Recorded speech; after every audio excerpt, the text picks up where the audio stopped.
porque é un recoñecemento moi especial. É un recoñecemento, neste caso non temos sobre, é un recoñecemento a Isidoro Valerio como mellor comunicador en materia de economía e empresa. Un recoñecemento especial ao xornalista de La Voz de Galicia, de Radio Voz Ferrol, Isidoro, pola súa trayectoria profesional de máis de 4 décadas vinculada principalmente á radio. Valerio traballou na cadena SER e en Antena 3 Radio, e dende 1994 forma parte de Radio Voz, onde dirixe o programa Voces de Ferrol. Ademais, por se iso non fora suficiente, escribe a diario en La Voz de Galicia Ferrol, consolidándose como unha das voces de referencia na comunicación en Ferrolterra e na provincia da Coruña. Un aplauso para Isidoro Valerio, por favor.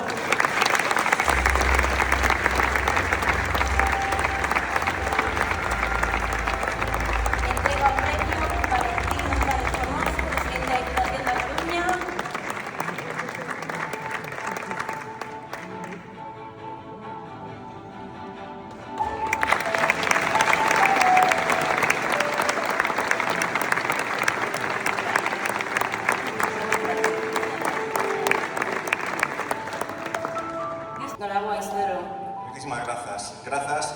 Este premio, a verdade, Valentín, chega a Apel.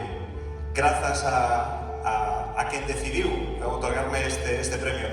Eu, a verdade, que antes de nada quero felicitar, dar os parabéns a todas as empresas, a todas as persoas que hoxe foron premiadas, agasalladas.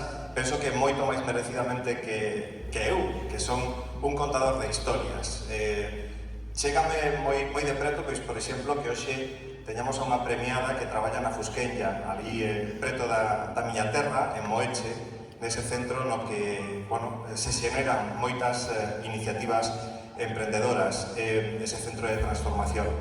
Tamén que teña na Bisbarra, pois, a unha empresa en Pontedeume, tamén me fai moita ilusión, pero faime moita ilusión ver toda a cantidade de iniciativas, moitas delas hoxe aquí non apareceron, pero hai máis de 140 proxectos que se presentaron nesta 8ª edición dos premios PEL, o que quere decir moito, é a edición esta 8ª a máis numerosa en canto a número de candidaturas, así que noraboa, penso que a Deputación, a través do PEL, está facendo, o Plan de Emprego Local, está facendo un gran traballo precisamente para apoiar esas iniciativas valentes que axudan a transformar o territorio e a lograr obxectivos. Así que, nada máis que noraboa a todos os premiados e gracias por este seguramente inmerecido premio. Seguiremos traballando.